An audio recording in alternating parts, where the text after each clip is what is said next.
ছোট শহর গোরখপুরের সংকীর্ণ গলিতে প্রতি সকালে সূর্যের প্রথম কিরণের সঙ্গে একটি ঠেলার আওয়াজ ভেসে আসত। টমেটো নিয়ে নাও, আলু নিয়ে নাও। এই ঠেলাটি চালাতেন রামলাল, আর তার সঙ্গে থাকত তার 16 বছরের ছেলে আরব। আরবের জীবন ছিল একেবারে সাধারণ। সকালে বাবার সঙ্গে সবজি বিক্রি করত, দিনে যেত সরকারি স্কুলে, আর রাতে ছাদে শুয়ে স্বপ্ন দেখত। তার সবচেয়ে বড় স্বপ্ন ছিল আইআইটিতে যাওয়া। কিন্তু এক সবজিওয়ালার ছেলে যে ঠিকভাবে টিউশনও পায় না, সে কি সত্যিই আইআইটিতে পৌঁছাতে পারে? একদিন স্কুলে এক অধ্যাপক জানালেন, শহরের এক কোণে একটি কোচিং সেন্টার খোলা হয়েছে, যেখানে ফ্রিতে আইআইটির প্রস্তুতি করানো হয় যদি কেউ ভর্তি পরীক্ষায় পাশ করে। আরবের চোখে তখন স্বপ্নের ঝিলিক। সে জানত এটাই তার সুযোগ। সে বাড়ি ফিরে বাবাকে বলল, পাপা, আমি কোচিংয়ের টেস্ট দিতে চাই। বাবা ক্লান্ত মুখ তুলে বললেন, বাবা, আমাদের হাতে না সময় আছে না টাকা। তুই যদি সকালে সবজি বিক্রি না করিস, দোকান কে সামলাবে? আরব চুপ করে গেল, কথা বলল না। কিন্তু তার স্বপ্নগুলো মরে গেল না। অনেক দিন ধরে কারো সঙ্গে কিছু বলল না। সে নিজের সঙ্গে যুদ্ধ করছিল। তার মনে হতো স্বপ্ন শুধু ধনীদের জন্য, গরিবদের তো কেবল বাঁচার জন্যই লড়াই করতে হয়। এক রাতে বিদ্যুৎ ছিল না, পুরো পাড়া অন্ধকারে ডুবেছিল। আরব ছাদে শুয়ে আকাশের দিকে তাকিয়ে বলল, যদি চাঁদ সবার হয় তাহলে স্বপ্ন সবার হতে পারে। পরদিন স্কুলে এলেন নতুন গণিত শিক্ষিকা অনুষ্কা ম্যাম। তিনি আরবের খাতা দেখে বললেন, তোমার ধারণা অনেক পরিষ্কার, তুমি কি কোচিংয়ে আবেদন করেছ? আরব মাথা নিচু করে বলল, ম্যাম, আমাদের অবস্থা ভালো না। অনুষ্কা ম্যাম হেসে বললেন, তোমার পরিশ্রম দেখে আমি তোমাকে নিজে গাইড করব। সন্ধ্যায় লাইব্রেরিতে এসো। সেখান থেকেই শুরু হলো তার আসল যাত্রা। লাইব্রেরির কাঠের বেঞ্চ, ঘামে ভেজা শার্ট আর অপূর্ণ ঘুম, তবুও আরব লেগে থাকল।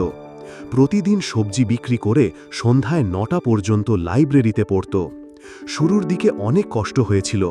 বইয়ের কথা বুঝতে পারত না, চোখ ক্লান্ত হয়ে যেত।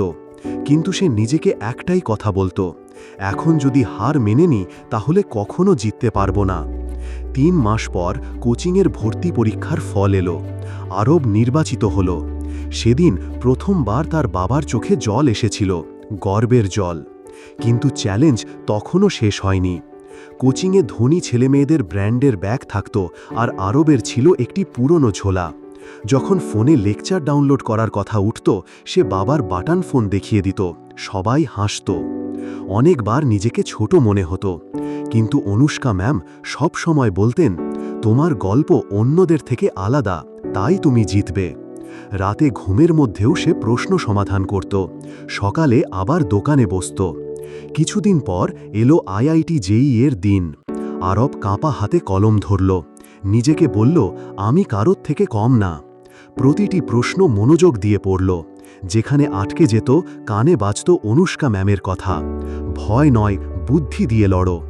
পরীক্ষা শেষে সে হাসি মুখে বেরোল। রেজাল্টের দিন গোটা মহল্লার নিঃশ্বাস থেমে গিয়েছিল। তারপর মোবাইলে এলো মেসেজ, অল ইন্ডিয়া র্যাঙ্ক 432। বাবার চোখে জল। জড়িয়ে ধরে বললেন, বাবা, তুই আমাদের মুখ উজ্জ্বল করে দিয়েছিস। আরব আইআইটি বম্বেতে ভর্তি হলো। প্রথমবার উড়োজাহাজে চড়ল। প্রথম ক্লাসে যখন প্রফেসর জিজ্ঞাসা করলেন, কে কে টপ 500-র মধ্যে, আরব গর্ব করে হাত তুলল। তাদের মাঝে সে ছিল যাদের সব সুযোগ সুবিধা ছিল, কিন্তু আরবের ছিল সংগ্রাম, সাহস আর স্বপ্ন। 4 বছর পর সে একটি বড় টেক কোম্পানিতে চাকরি পেল।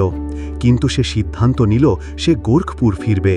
সেখানে একটি কোচিং খুলে সেই সব ছেলেমেয়েদের পড়াবে যাদের স্বপ্ন আছে কিন্তু উপায় নেই।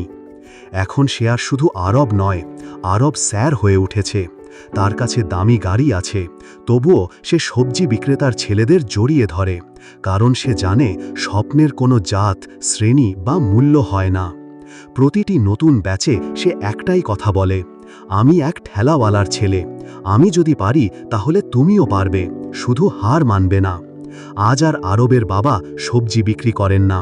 পুরো মহল্লা বলে, এই যে দেখো আমাদের ছেলে, যিনি গোরখপুরের নাম উজ্জ্বল করেছেন। আরবের গল্প ইন্টারনেটে ভাইরাল হয়ে গেল, the boy who never gave up. নৈতিক শিক্ষা। হার কখনো মানবে না।